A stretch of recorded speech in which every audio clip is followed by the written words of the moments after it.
Nous avons une concession de services publics. On sait par exemple que pour un étudiant orienté à Pigier, l'État paye 300 000 francs par an.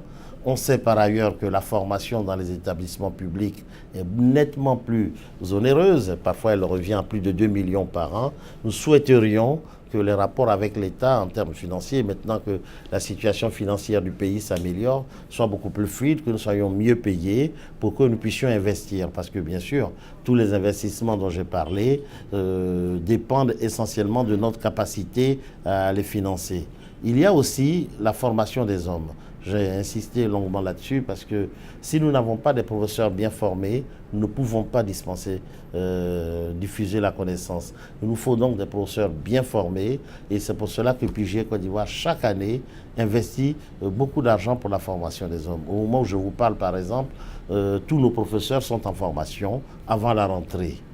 L'autre défi, c'est qu'il y ait la paix, pour que nous puissions travailler tranquillement. Et je pense que maintenant, nous sommes sur la bonne voie, nous avons retrouvé la paix. Chacun des talents de ce pays pourra s'exprimer pour apporter sa contribution à la construction du pays et pour faire la Côte d'Ivoire un pays émergent. L'économie de ce pays est très solide, elle va se développer certainement. Avec tout ce que nous avons comme prémisse, nous voyons que l'économie est relancée. Mais il faut que les actions concrètes soient menées pour la formation des hommes. Et il faut aussi que les Ivoiriens intègrent totalement dans leur culture, leur mentalité, les ensembles régionaux. On voit souvent les jeunes Ivoiriens se plaindre de ce qu'ils ont fini leurs études, ils n'ont pas du travail. Je pense que de plus en plus, les jeunes Ivoiriens doivent accepter de sortir du pays, aller travailler ailleurs, aller voir d'autres expériences, vivre d'autres expériences.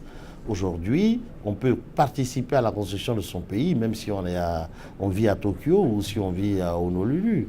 Donc il faut que les Ivoiriens sortent un peu de leurs traditions, de leurs habitudes, qui veulent que ce soit toujours chez eux qu'ils participent au développement de leur pays.